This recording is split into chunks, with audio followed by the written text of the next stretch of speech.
Hey, what's up, guys? Welcome to the channel. UFC London, Curtis Blaydes versus Tom Apsinall just ended, and this is going to be my UFC London post-fight recap, and I'm going to go through the entire main card, giving my thoughts on all the fights. As a fight night as a whole, this was a very disappointing fight night, but the main event in particular is just, it was sad to see, and now we have 2 weeks in a row where this has happened. So for those of you who don't know, in the main event, it basically ended like 15, 20 seconds into the fight. Tom Apsinall throws a kick, partially kind of lands to the thigh of Curtis Blaydes, steps back, and his knee appears to blow out.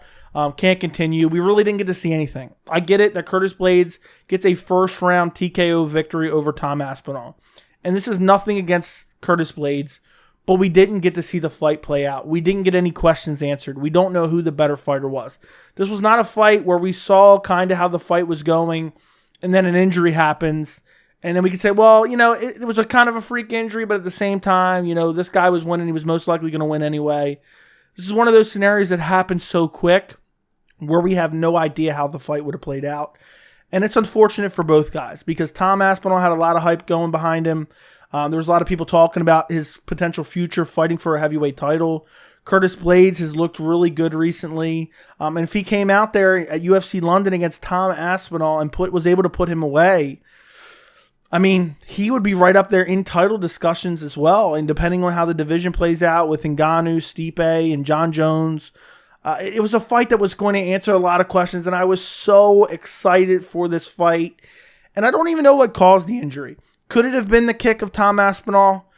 Maybe the knee just turned the wrong way against Curtis Blaydes. Could it have been the step backwards? He stepped at a funny angle and, it just blew out. Who knows? We don't even know what the injury is yet. Apparently, the doctor told Bisping he thinks it's an MCL. But Tom Apsinall laid there in the center of the cage, and it appeared that he might have even been crying. That's how bad this injury was for him. He would not move his leg. They had to put an air cast on the leg. So this was a very serious injury. And speaking of serious injuries, I don't know what went on, but Tom Apsinall is a heavyweight UFC fighter, 265-pound UFC heavyweight fighter. They brought out the world's smallest chair to put him on and take him out of the octagon. What is going on? Literally laughable. It was the smallest chair I've ever seen in my entire life. I don't know if they then transferred him to a stretcher or what, but you have a guy with a serious injury and you're not even stretchering him out. You stretcher out guys with no serious injuries. It was disappointing to see. I hope Tom Apsinall, has a speedy recovery, but it's hard to say with these knee injuries. We've seen times, look at Thiago Santos. He had 2 knee injuries. He's never returned the same. Still isn't the same. He's fighting Jamal Hill in a couple weeks, but he's just never been the same since those knee injuries. I hope this isn't one of those cases where a year, 2 years from now, we're wondering what could have Tom Apsinall been had he not injured this leg. And, for the little bit of the fight that lasted, it ended 15 seconds into the first round. It was shaping up to be a great fight. There was some heavy combinations thrown by both guys. And it just looked like both guys were really going to go for it. And I think we were going to get a finish. And I was so curious to see how would Curtis Blaydes striking match up with Tom Apsinall striking? How would the speed of Aspinall, how would Curtis Blaydes deal with the speed of Aspinall? How would Tom Apsinall be able to get Curtis Blaydes to the ground? How's the wrestling look there? Or would Curtis Blaydes be able to out-wrestle Tom Apsinall, which a lot of people thought? And I just wanted to see, there were so many questions I have. If Curtis Blaydes was able to get Tom Apsinall down, would Tom Apsinall be able to get back to his feet? There were so many questions I wanted answered. This was the perfect heavyweight matchup for the UFC London card. I was so excited for this fight, and we're just left feeling empty at the end. It's super disappointing. Last week it happened. Yair Rodriguez versus Brian Ortega, highly anticipated featherweight fight. This fight we got to see a lot more of. We got to see at least 4 minutes of it. We still don't know definitively who would have won, but at the same time, at least we got to see it play out a little bit. And we can kind of make some educated guesses on who might have won the fight before the shoulder popped out and then the fight ended there. But this one, we don't know. Anyone saying, oh, they knew for sure Curtis Blaydes was going to win after watching 15 seconds or 14 seconds, I guess. You never know. Same thing, vice versa. It's just a very unfortunate ending, and it's happened a couple times. We had Jan Blachowicz versus Alexander Rakic earlier this year. And these main events that end like this are some of the most disappointing times in MMA, especially when you have in a fight like this, where it's massive magnitude, it's massive implications. The winner potentially fighting for a belt maybe in the next year or so, I would say, depending on how it all plays out. And it was shaping up to be an absolute firefight. Both guys were slinging hard. Tom Apsinall put himself out there a little bit. I thought he was going to get clipped in like the first 5 seconds. He was pressing forward. Curtis Blaydes was throwing big shots back. And Curtis Blaydes, while he may not have the most, technical striking, he has some filthy power. And there was just so many questions that I was really looking forward to having answered in this main event. And now I don't know anything. I'm left empty today. So let's move on to the co-main event. Jack Hermansson defeats Chris Curtis by decision.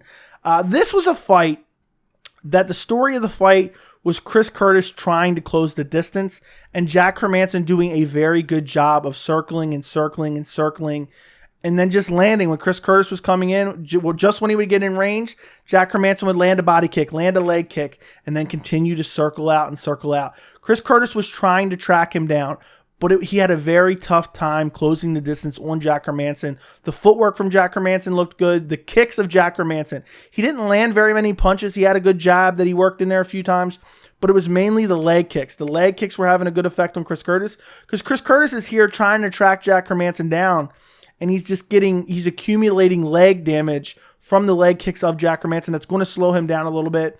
The third round, the first 2 rounds were basically that. Chris Curtis trying to track him down. Jack Hermansson just landing, shots, leg kicks, body kicks. I think it was in the second round, Jack Hermansson threw a head kick that Curtis blocked, but I think it might have snuck around the guard and potentially landed. It looked like Chris Curtis might have been, a little bit dazed. He backed up against the cage. Hermansson was throwing elbows, but Curtis just shelled up. Pretty much blocked every single elbow, in my opinion. Then the third round started to get a little bit different. The momentum started to change a little bit. I think Hermansson was starting to slow down a little bit. And Curtis was starting to close that range a little bit, landed some good shots. I thought at one point he might have stung him a little bit. And he was trying to track him down and trying to track him down. He landed some good shots in that third round. Might have even stole the third round. The third round was kind of close. Throughout the fight, Chris Curtis continued to throw body shots, which he's kind of known for. But it just, there wasn't enough volume. He wasn't able to track him down enough because he continued to circle. And even, and we see this all the time in different fights where, one that comes to mind is Nick Diaz versus Carlos Condit. You have a fighter that's just willing to circle around the cage nonstop. And it's hard to beat him. It's hard to catch up to him, especially when they're landing kicks at range and then continue to circle. And there was a moment at the end of the fight where Chris Curtis, you could tell throughout the fight, Chris Curtis was getting frustrated. And I know probably someone's going to comment on this video and say, oh, Joey, you're biased because you know Chris Curtis and you've interviewed Chris Curtis and you're so biased. At the end of the fight, Chris Curtis, he had done it a couple times throughout the fight, talk to Jack Hermansson, turn his back to Jack Hermansson, stand still in the center of the cage because he was frustrated because he could not catch up to Jack Hermansson, and Jack Hermansson just wasn't engaging as much as he would have liked. And at the end of the fight, he flipped off Jack Hermansson, gave him the double middle fingers. Jack Hermansson shouted something back, and then there was some back and forth. I don't know what was said by Jack Hermansson, but in the post-fight interview after Jack Hermansson won, he said, oh, I threatened him. I apologize for that. That's what I understand that Jack Hermansson said. So I don't know exactly what happened there, but there's a lot of people saying, oh, Chris Curtis is such a bad sport and this and that. Guys, we are watching men fight in a cage. And I've said this, towards a litany of different events with different fighters. We are watching men fight in a cage, attempting to take each other's consciousness. You're going to clutch your pearls over some middle fingers. You weren't clutching your pearls when Yanez knocked out Tony Kelly and flipped him off. And I think that's a little bit more. If you want to say unsportsmanlike, you knock a guy out, then you're flipping him off. But Tony Kelly deserved it. Wasn't clutching my pearls then. I'm so tired of people saying, "Oh, I loved when Conor McGregor threw the dolly at the bus, and I loved when Conor did this or this guy did that, and it's so great." And then you're crying about some middle fingers. He was frustrated, and then apparently it escalated because of a threat from Jack Hermansson. Who knows? All I'm saying is, do I care? I don't personally care. I thought it was kind of funny. We see Nate Diaz do it all the time, and it's applauded. So I want you to rethink that. If you think, oh my God, Chris Curtis is so terrible, he gave the guy middle fingers. Calm down. It's not like he hit a small child, okay? We got to stop clutching our pearls over stuff like that.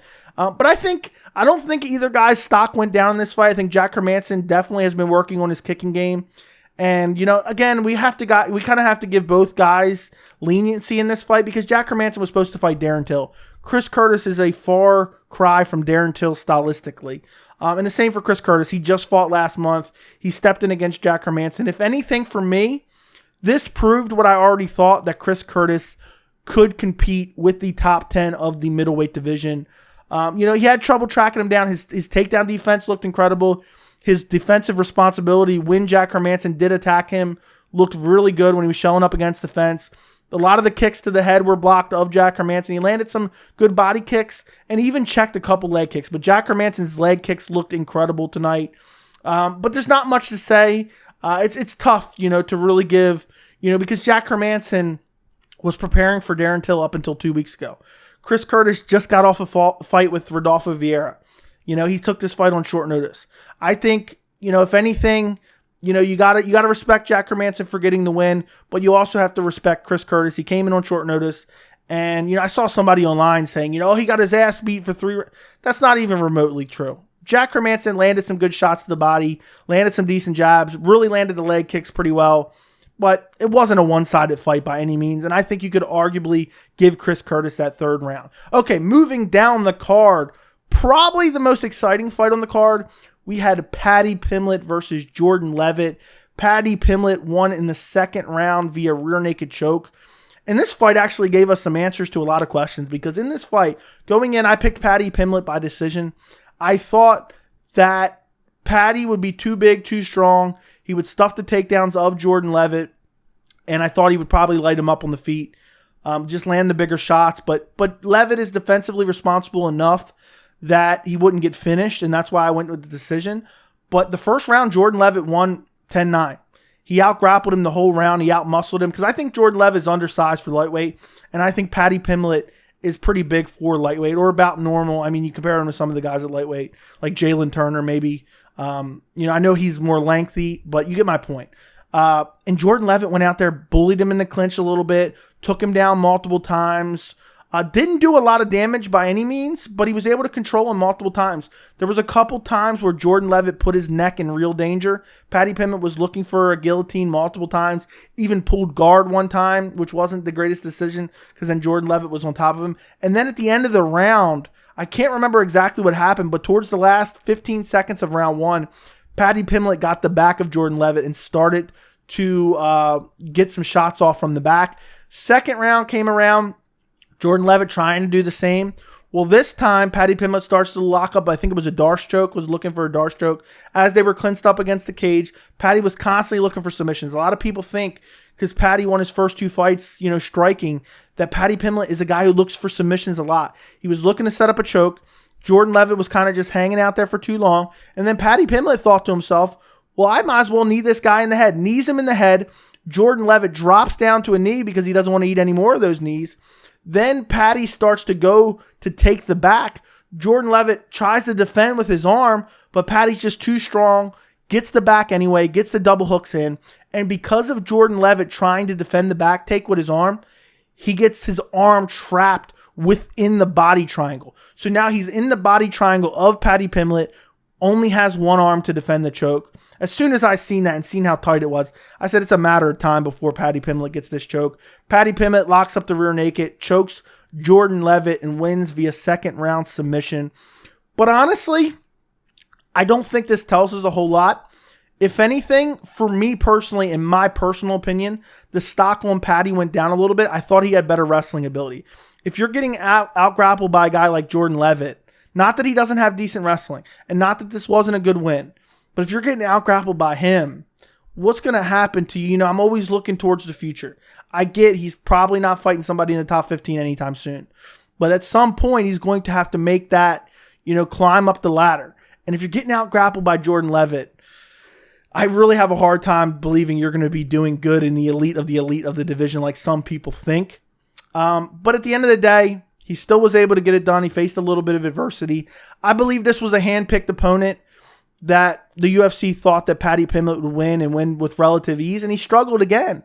He hasn't fought the best of 3 opponents, and he's had trouble in all 3 fights now at this point. But at the end of the day, he gets the finish. Paddy Pimblett is definitely a star. I mean, the people in London absolutely love the guy.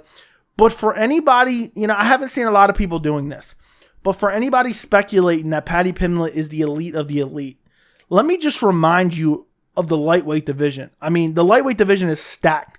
Just some unranked guys that I don't even think Paddy Pimblett would have a chance of beating. How do you think Guram Kutateladze would fare against Paddy Pimblett? Or how would Paddy Pimblett fare against Guram? How would Paddy Pimblett fare against a guy like Terrence McKinney? I really, unless he gets subs, I think he's getting out-grappled by both those guys and outstruck by both those guys as well. So I don't know if the future's that bright for Paddy Pimblett. They can only protect him for so long. It's only can go on for so long until you have to fight someone of substantial skill. And I'm not saying these guys are complete bums. Jordan Leavitt is a decent fighter. But at the end of the day, if you want to become a massive star, you have to beat some elite competition. You can't just beat up trash cans forever. And I get it. He's only 3 fights in. I'm not even complaining. But eventually, then you start looking at the top 15. You start looking at Sarukian. You start looking at Jalen Turner. Brad Riddell, I don't even think is in the top 15.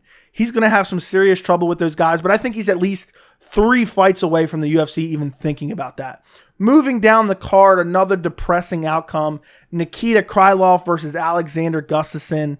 Nikita Krylov just came out and looked to kill Alexander Gustafsson right off the jump. Hurt him badly, I think, with a right hand. Dropped him, looked for the finish, was swarming him badly. Gus was somehow able to survive. Then I think Gus caught a kick of Krylov's and then ate an uppercut, fell to the ground, and just got swarmed with shots from Nikita Krylov, and it got stopped. First round TKO win for Nikita Krylov. And Alexander Gustafsson is a guy that I watched come up in the UFC. He's a guy that I watched reach, the title shot against Jones twice and against DC the one time. And he's a guy that at one point I didn't think was that good. And then he proved that he was the elite of the elite in the division. What he did against Glover, the performance against Jones in the first fight. And now it's to a point where I think that the sport has passed him by. I don't know if it's his heart isn't in it. I don't know if the skills have regressed that much. But now, he's lost another fight. I think his last fight was against Fabricio Werdum. He got submitted. He tried his way at heavyweight. I just don't think the heart is there. I don't think the skills are there. And I think it's probably time for Alexander Gustafsson to retire. And it's actually really sad. It's really, really sad. It's one of those fights. It's one of those fighters that's been around forever. And now it's like, what do you do with him? I don't think he's UFC caliber anymore, and it sucks to say. Moving down the card, Molly McCann versus Hannah Goldie. Molly McCann finishes her. This is exactly what I expected for the most part. Molly McCann just swarmed her with punches. She's the bigger, stronger fighter. Hurts her with a spinning elbow, then just swarms her and finishes her off. This was a fight she was supposed to win.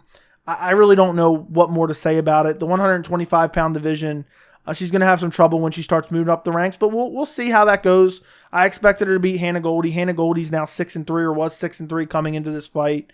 And she was undersized for sure. And Molly McCann went out there and did exactly what the UFC wanted her to do. Moving down the card, Paul Craig versus Volkan Oezdemir. Volkan Oezdemir wins by decision. And I've seen a lot of people complimenting the performance of Paul Craig in this fight. And the commentary was horrific in this fight. They were acting like Paul Craig, was somehow winning some rounds. Okay, guys, I don't know about you guys, but flailing to your back and looking for submissions does not win you rounds, okay? Oezdemir was outstriking him for the most part. There were some times where Paul Craig had some moments because Oezdemir was worried about the takedowns. Oezdemir, I think, defended every takedown, but every time he would defend the takedown, Paul Craig was just flail to his back and pull him down on top of him. There was a couple moments where it was a little tense, where Paul Craig was looking for a heel hook and the leg was in deep. But Volkan Oezdemir just dealt with it. He landed good shots in the guard from ground and pound. He got up when he needed to do. He was landing some good shots on the feet as well. Paul Craig had some moments, don't get me wrong. But I scored this fight 30-27 for Volkan Oezdemir, and I thought it was pretty clear that he won. People were acting like Paul Craig's striking had improved. It doesn't look good at all. He's constantly just looking to drag you to the ground and submit you. And it happens. It works sometimes. but it's not going to work all the time. And Volkan Oezdemir went out there and beat him rather handedly.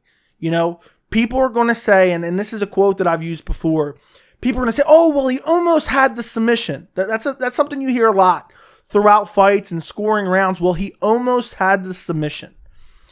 The translation to that is he did not get the submission. That's the translation. So I don't know where Paul Craig goes from here. I don't know where Volkan Oezdemir goes from here. I don't think either guy is ever going to be the elite of the elite at 205 ever.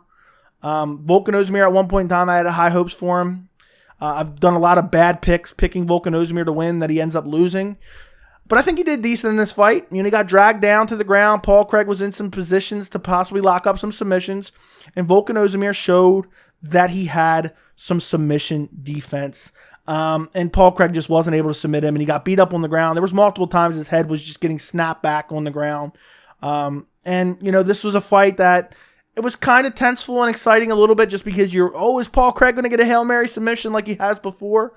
But for the most part, it was a beating. It was a beat down by Volkan Oezdemir. Not crazy one-sided, but he won every single round. One more fight on the card I want to discuss is Muhammad Mokaev versus Charles Johnson. And this was another fight that I was really looking forward to. Muhammad Mokaev is a very interesting flyweight prospect. Super disappointed in this fight as well. Mokaev's striking looked decent in the first round, but the rest of the fight, he was just spamming takedowns, not doing any damage, controlling him against the fence. Charles Johnson actually showed me that he has really good defensive wrestling. And if Mokaev is having trouble grappling him, then how is he going to perform? And I get he's still super young. He can evolve. You know, he's only, I think, 21 years old, 22 years old. He can still evolve and, you know, improve vastly over the course of the next few years. He's still so young.